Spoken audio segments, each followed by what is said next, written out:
서론 요한계시록 15장과 16장에 이르면 그동안 계속되었던 7재앙의 마지막에 해당하는 7 무슨 재앙이죠? 7 대접, 7 대접의 재앙이 나타나는 것입니다. 자, 이 7 대접의 재앙은 앞선 아까 말씀드린 7 인의 재앙과 7 나팔의 재앙과 비교할 때 뭐가 다르냐? 더 철저하고 재앙이 더 철저해요.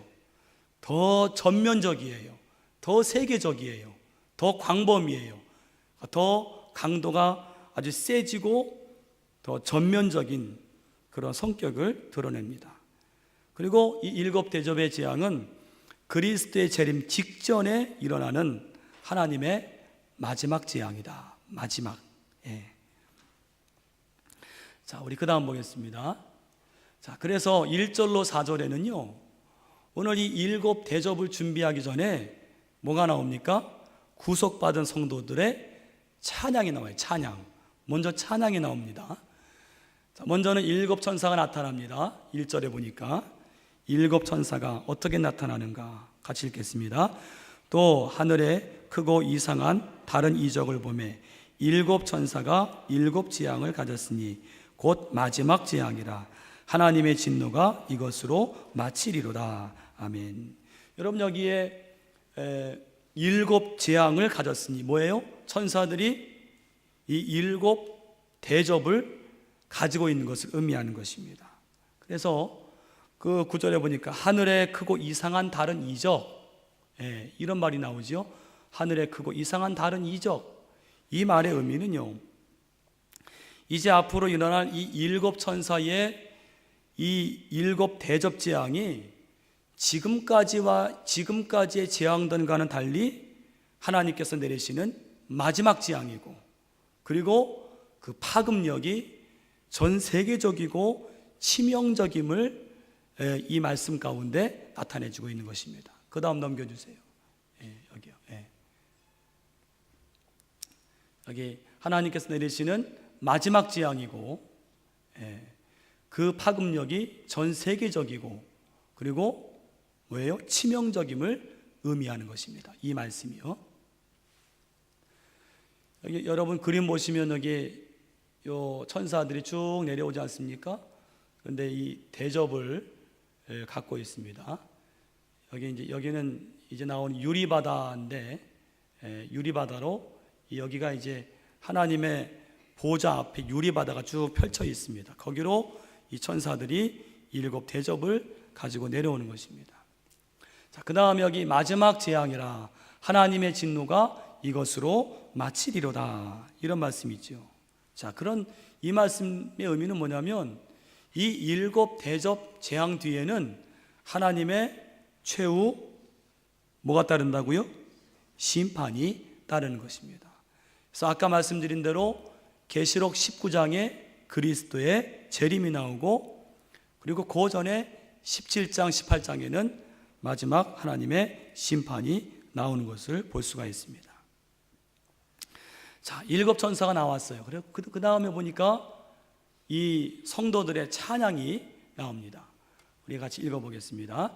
또 내가 보니 불이 섞인 유리바다 같은 것이 있고, 짐승과 그의 우상과 그의 이름의 수를 이기고 벗어난 자들이 유리바닷가에 서서 하나님의 검은 고를 가지고 하나님의 종 모세의 노래 어린 양의 노래를 불러 이르되 주 하나님 곧 전능하신 이시요 하시는 일이 크고 놀라우시도다.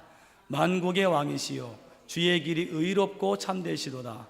주여 누가 주의 이름을 두려워하지 아니하며 영어롭게 하지 아니하오리이까. 오직 주만 거룩하시니이다. 주의 의로우신 일이 나타났음에 만국이 와서 주께 경배하리이다. 아멘. 이 성도들의 찬양이에요.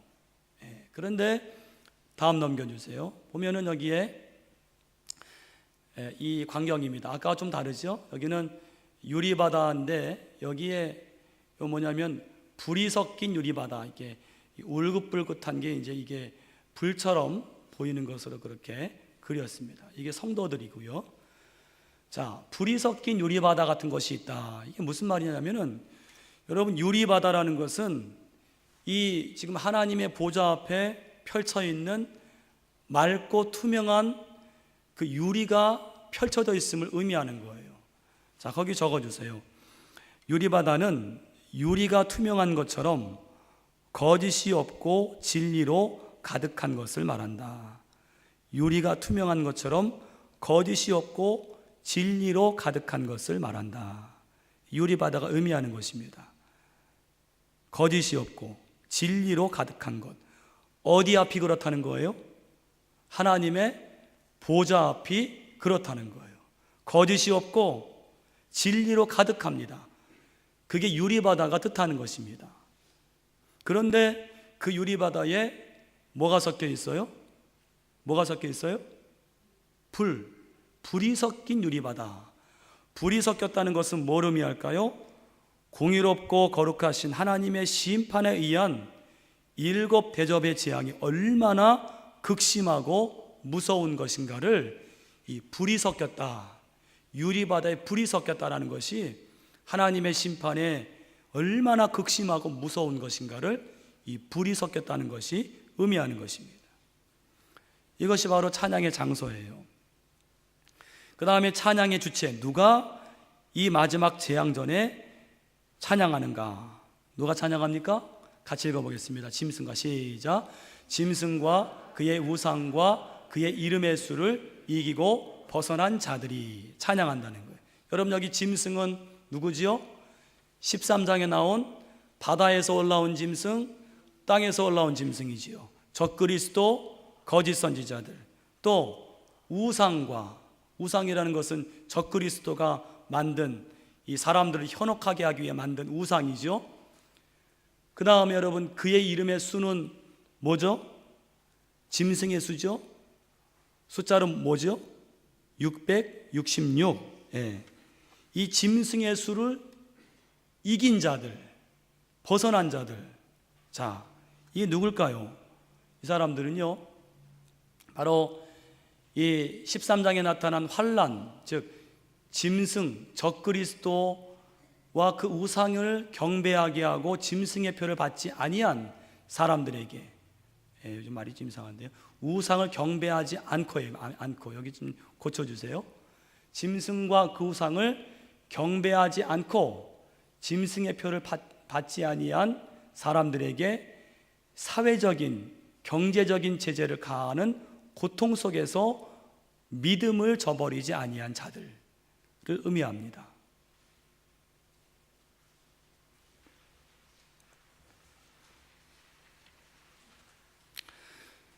그 다음에 찬양의 내용이 나오죠. 아까 뭐라 그럽니까? 모세의 노래, 어린 양의 노래를 부른다 그랬습니다. 여러분, 모세의 노래는 뭘 말할까요? 바로 이스라엘이 저 애굽을 나와서 출애굽할 때에 홍해를 건넌 다음에 노래하죠. 그들이 찬양을 합니다. 그게 출애굽기 15장에 나와요. 그것이 바로 모세의 노래입니다. 그리고 여기 어린 양은 누굴 의미합니까? 구원자 되시는 예수 그리스도를 의미하는 것입니다. 자, 그 어린 양을 찬양하는 거예요. 그런데 여러분, 여기에 모세의 노래와 어린 양을 찬미하는 노래는 서로 관계가 있어요. 어떤 관계인가 하면 모형과 실제의 관계를 가집니다.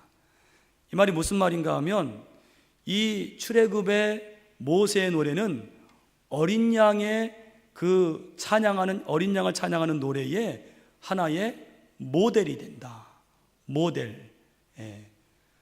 너무 일찍 넘겼습니다. 모형과 실제의 관계를 가진다는 것입니다.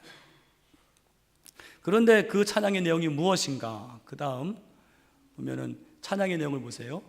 주 하나님 곧 전능하신 이시여 하시는 일이 크고 놀라우시도다. 하시는 일, 하나님이 하시는 일이 크십니다. 또 두 번째는 뭐예요? 만국의 왕이시여 주의 길이 의롭고 참되시도다. 하나님의 길이 의롭습니다. 세 번째 뭐예요? 누가 주의 이름을 두려워하지 아니하며 영화롭게 하지 아니하오리까. 마지막 찬양은 뭐예요? 오직 주만 거룩하시며 주의 의로우신 일이 나타났으니 만국이 와서 경배하리이다. 그 괄호를 열어주시는 걸 좀 빨리 열어주세요. 미리 열어주세요.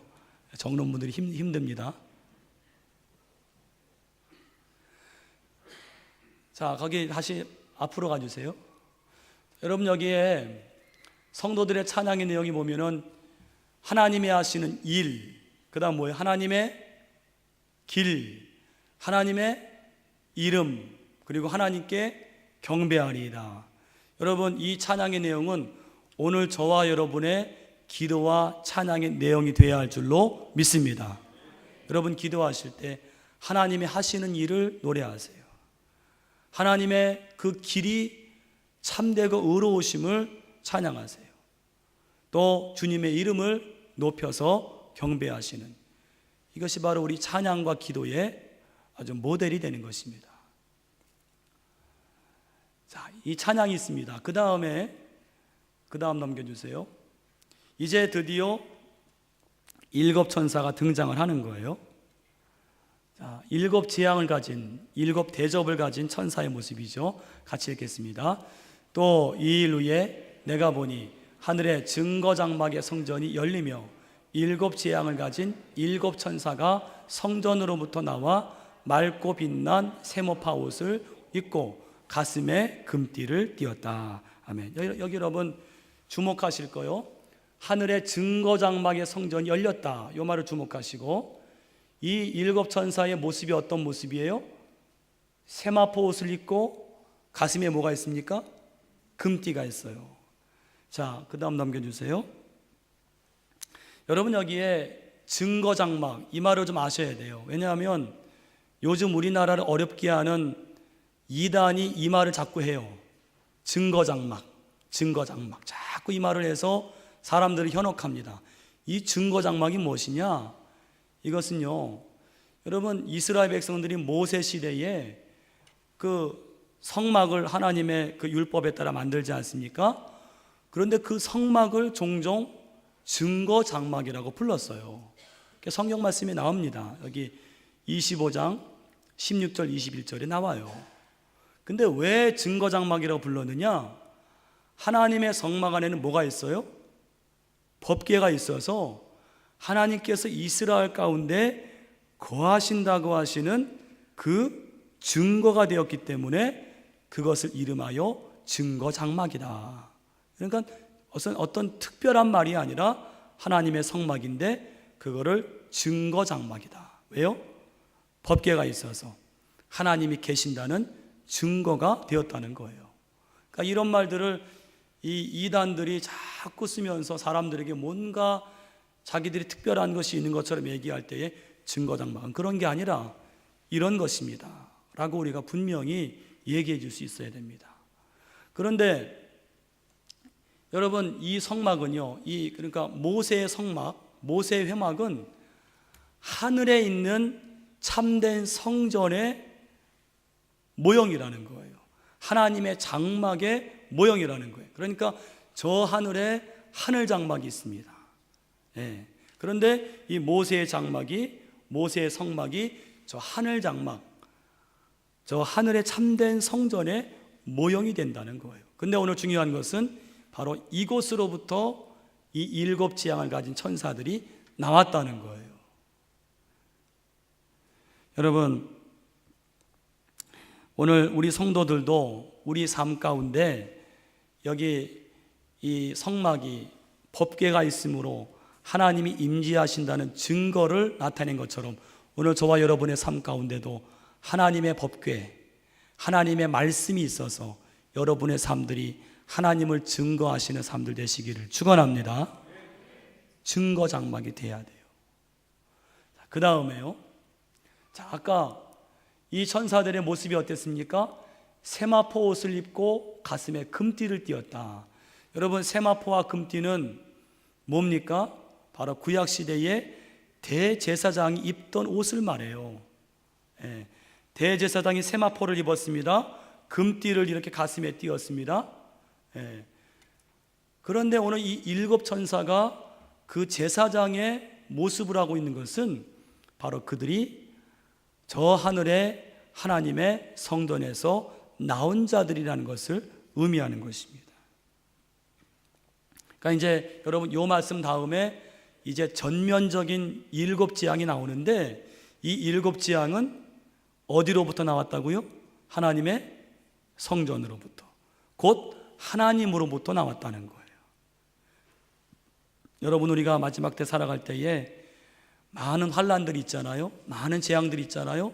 이 모든 것들을 주관하시고 또 섭리하시는 분은 바로 하나님이시라는 거예요. 하나님으로부터, 하나님의 성전으로부터 그 모든 것들이 비롯되었다는 것입니다.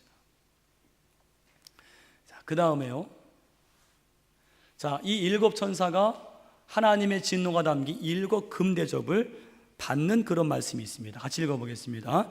내 생물 중에 하나가 영원토록 살아계신 하나님의 진노를 가득히 담은 금대접 7을 그 7 천사들에게 주니 하나님의 영광과 능력으로 말미암아 성전의 연기가 가득 차매 7 천사의 7 재앙이 마치기까지는 성전의 능이 들어갈 자가 없더라. 아멘.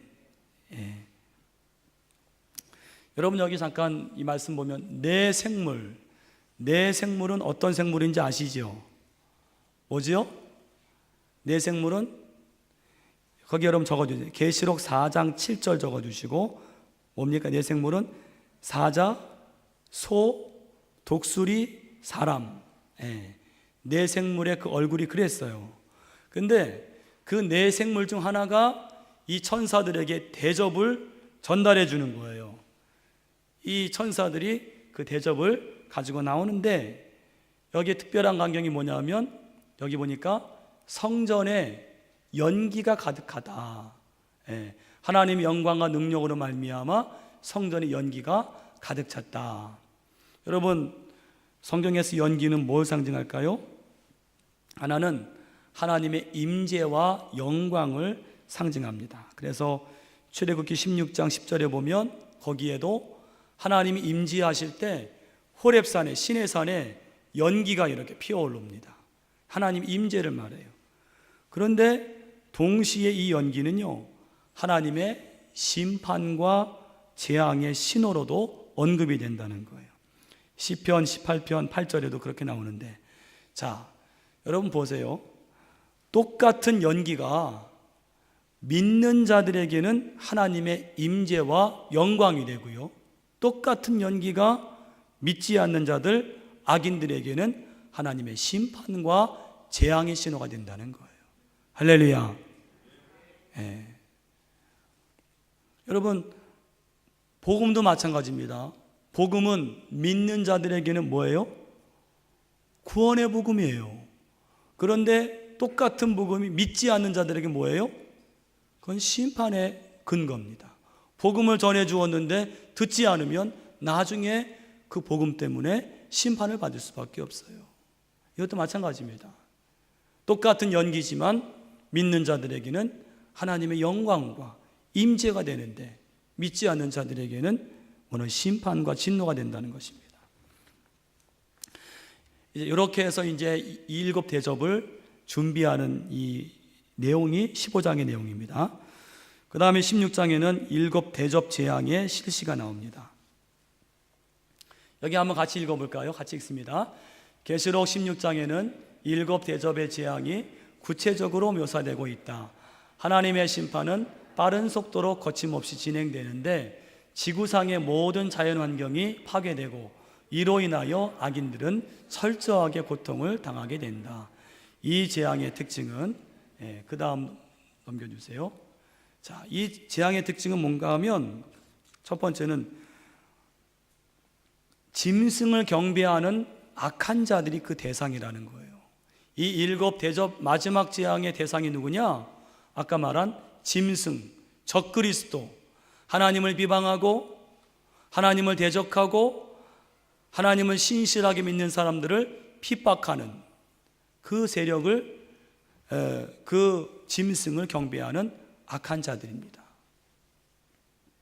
그리고 이 재앙들은요, 여러분 출애굽 직전에 애굽에 내린 10가지 재앙이 있지요. 이 10가지 재앙이 하나의 이 배경으로 나타나요. 그래서 다른 것은 뭐냐면 애굽의 재앙은 한 민족 애굽에만 국한된 것이라면 이 7재앙은 비슷하지만 다른 건 뭐냐면은 전 세계적이에요. 한 나라에만 국한되지 않습니다. 영적인 차원까지 미치고 있다는 거예요. 그리고 이 7대접의 재앙은 지난번에 말씀드린 7년이라는 건 우리 꼭 7년이 아닙니다. 1260일 3년 반 해서 이 7년 그때 설명드렸죠. 그때 이 후반기 3년 반에 해당하는 그러한 재앙입니다. 그래서 이것을 마치고 나면 그리스도의 재림과 심판이 나타나는 것입니다. 자, 그래서 이제 좀 살펴보면, 자, 먼저는 첫째 대접의 재앙입니다. 이거는요, 애굽에 내린 재앙 중에서 독종재앙 아시죠? 독종재앙과 관련이 있어요. 여러분 여기 말씀 보시면 맨 마지막에 악하고 독한 종기가 나더라 있죠. 우리 같이 말씀 읽어보겠습니다. 또 내가 들으니 성전에서 큰 음성이 나서 7 천사에게 말하되 너희는 가서 하나님의 진노의 7 대접을 땅에 쏟으라 하더라. 첫째 천사가 가서 그 대접을 땅에 쏟음에 짐승의 표를 받은 사람들과 그 우상에게 경배하는 자에게 악하고 독한 종기가 나더라. 아멘. 예. 악하고 독한 종기, 누구에게요? 짐승의 표를 받은 사람들, 사단에게 속하고 적그리스도를 추종하고 그 모든 것들을 받아들인 사람들에게 이런 일들이 나타난다는 것입니다. 자, 첫째 대접 재앙의 대상은 누구냐? 좀 아까 말씀드렸죠? 무엇의 표를 받은 사람이요?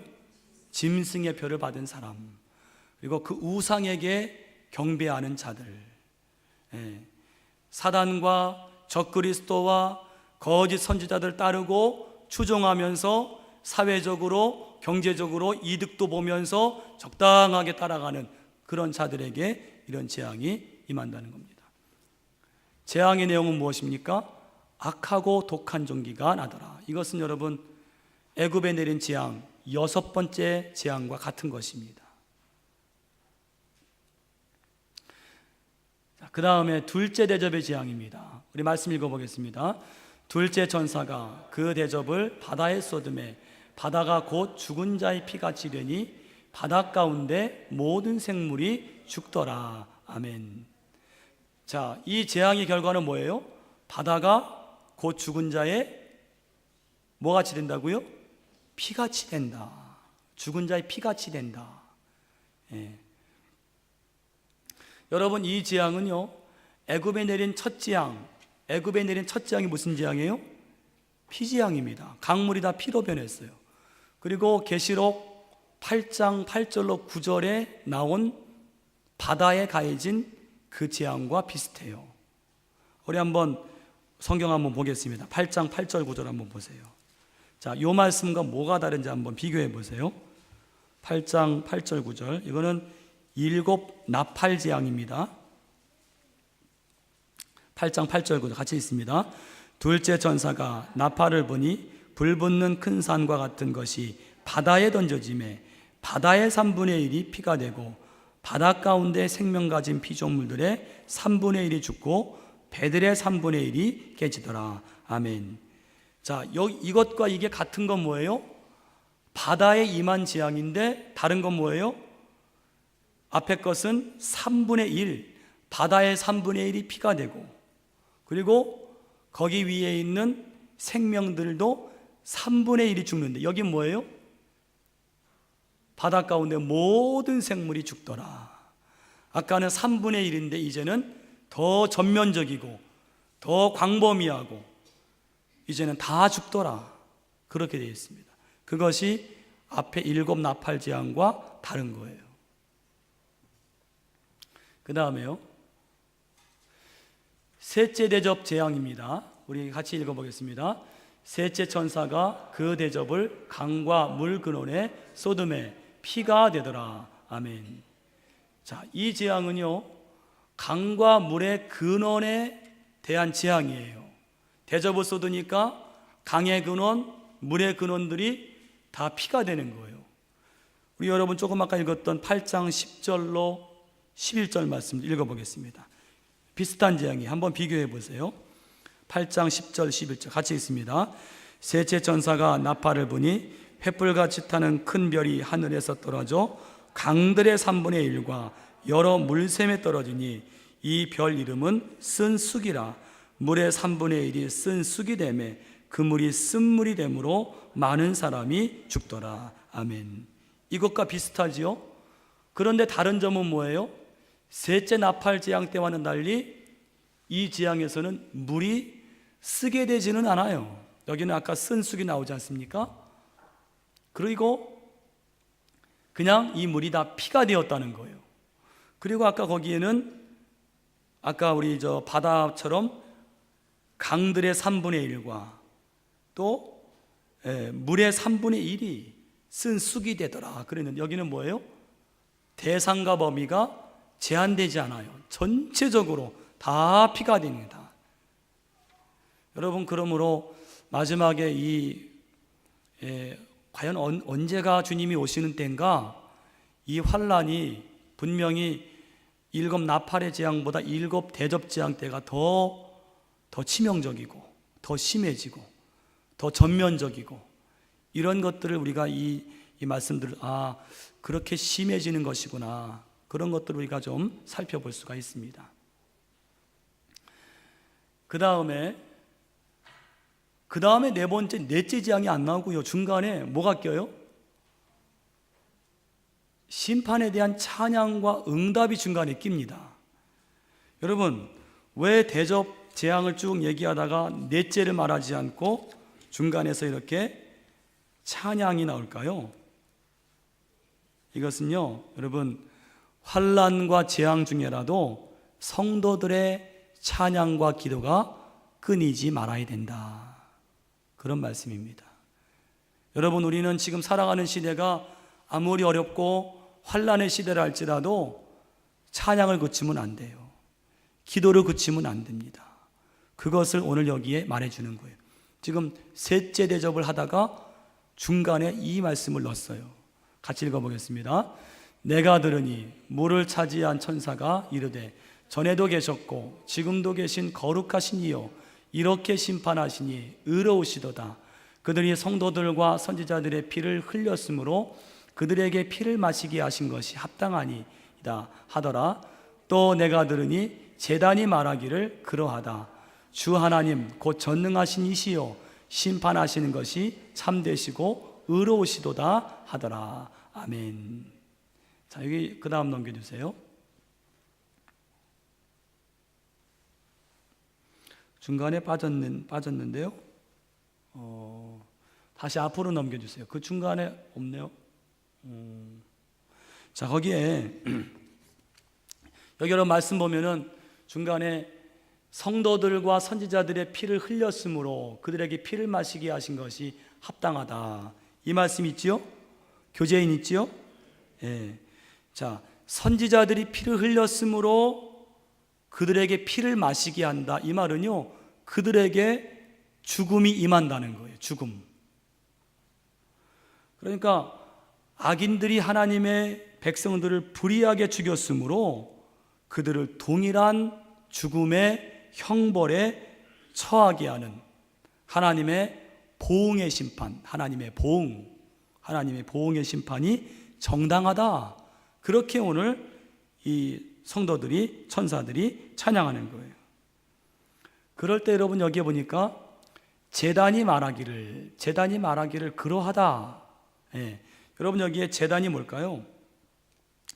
제단이 막 이렇게 이런 뭐 강대상이 막 살아서 말한다, 그런 의미가 아니라, 거기 여러분 교재에 보시면은 계시록 6장 9절 10절에서 순교자들이 번제단 아래서 하나님의 공의를 간구한 적이 있습니다. 기억나십니까? 그 번제단 안에서 순교자들이 막 기도한 내용이 있어요.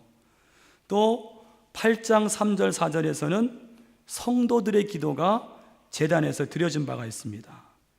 자, 이것들을 염두할 때 이 제단이 말했다는 것은 이런 제단이 직접 말했다는 게 아니라 그 성도들과 순교자들이 천사들의 말에 응답했다, 그런 의미가 있는 것입니다.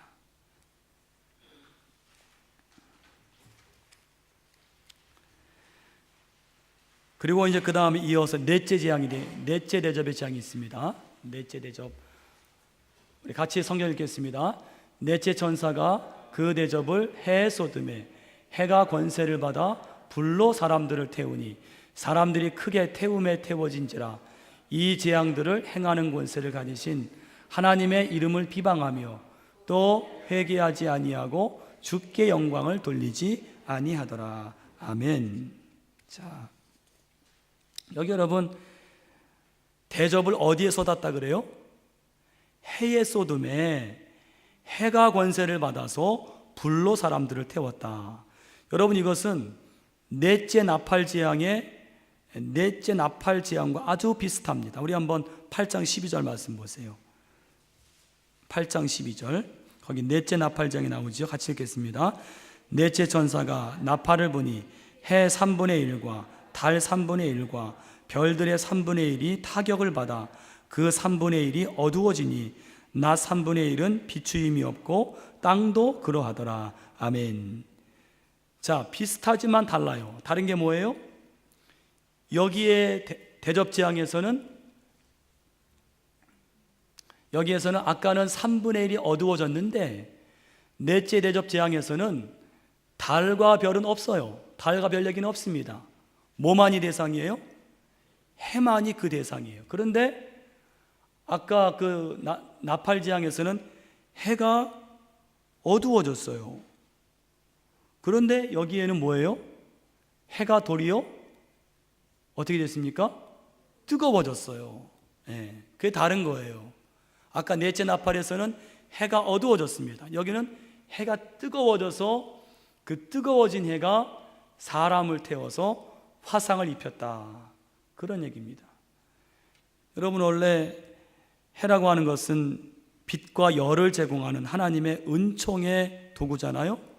그런데 동시에 그것도 하나님의 심판의 도구로 사용될 때는 인간을 해치는 그런 도구가 된다는 것입니다. 그 다음에 그랬는데 그 해 재앙을 받은 사람들이 회개하지 않아요. 같이 읽겠습니다. 하나님의 이름을 비방하며 또 회개하지 아니하고 주께 영광을 돌리지 아니하더라. 아멘.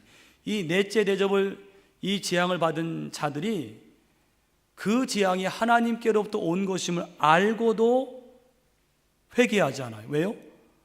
마음이 완악해요. 마음이 강팍해요. 여러분, 사람들의 마음이 이 완악하고 강팍해지면요, 이 모든 것들이 하나님으로부터 온 것임을 알고도 회개하지 않는다는 거예요. 양심의 화인을 맞아가지고 도무지 돌이킬 줄을 모른다는 것입니다. 도리어 하나님의 이름을 회방하게 된다. 그런 내용입니다. 그 다음에 다섯째 대접의 재앙입니다. 우리 같이 말씀 읽어보겠습니다.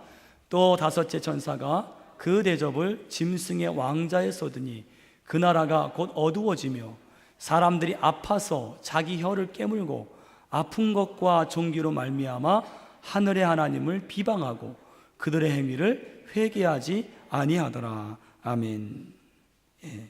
여러분, 여기에 먼저 그 나라가 곧 어두워지며 사람들이 아파서 자기 혀를 깨문다. 이 다섯째 대접을 쏟으니까 어디에 쏟습니까? 짐승의 왕자에 쏟으니까 어두워졌어요. 나라가 어두워졌는데 사람들이 아파서 자기 혀를 깨문다. 이 나라는 바로 사탄의 지배 아래에 있는 세상 나라들을 가리키고 어두움은 고통을 상징합니다. 여러분, 이 말을 기억하세요. 어두움은 고통입니다. 근데 사람들이 아파서 자기 혀를 깨문다는 것은, 여러분, 우리 그런 말 있지요. 혀를 깨물고 죽는다는 말 있지요. 예, 그런 그 의미입니다. 너무나 이 재앙으로 인한 고통이 너무나 심각해서, 너무나 심해서 고통을 견디지 못하고 자살을 시도하는 그 모습을 여기에서 보여주는 거예요. 사람들이 아파서 자기 혀를 깨물더라. 그 정도로 너무너무 고통스럽다는 거예요. 이 재앙으로 인한 고통이 이렇게 크다는 것입니다. 그 그 다음이 여섯째 대접의 재앙입니다. 12절로 16절 말씀 같이 읽어보겠습니다. 또 여섯째 천사가 그 대접을 큰 강 유브라다에 쏟음에 강물이 말라서 동방에서 오는 왕들의 길이 예비되었더라. 또 내가 몸에 개구리 같은 새 더러운 용이 용의 입과 짐승의 입과 거짓 선지자 입에서 나오니 그들은 귀신의 영이라. 이적을 행하여 온 천하 왕들에게 가서 하나님 곧 전능하신 이의 큰 날에 있을 전쟁을 위하여 그들을 모으더라. 보라, 내가 도둑같이 오리니 누구든지 깨어 자기 옷을 지켜 벌거벗고 다니지 아니하며 자기의 부끄러움을 보이지 아니하는 자는 복이 있도다. 새 영이 히브리어로 아마겟돈이라 하는 곳으로 왕들을 모으더라. 아멘. 이 말씀도 중요한 게 여러분, 여기에 아마겟돈 많이 들어보셨죠? 영화 제목도 있고. 아마겟돈이 뭔가? 먼저 맨 처음에 나는 큰 강 유브라데. 여러분, 유브라데가 어디에 나왔죠? 유브라데에게 기억나십니까? 계시록 9장 14절에 보면 거기에 한번 우리 찾아볼까요? 계시록 9장 14절 같이 읽겠습니다. 나팔 가진 여섯째 천사에게 말하기를 큰 강 유브라데에 결박한 네 천사를 놓아주라 하며.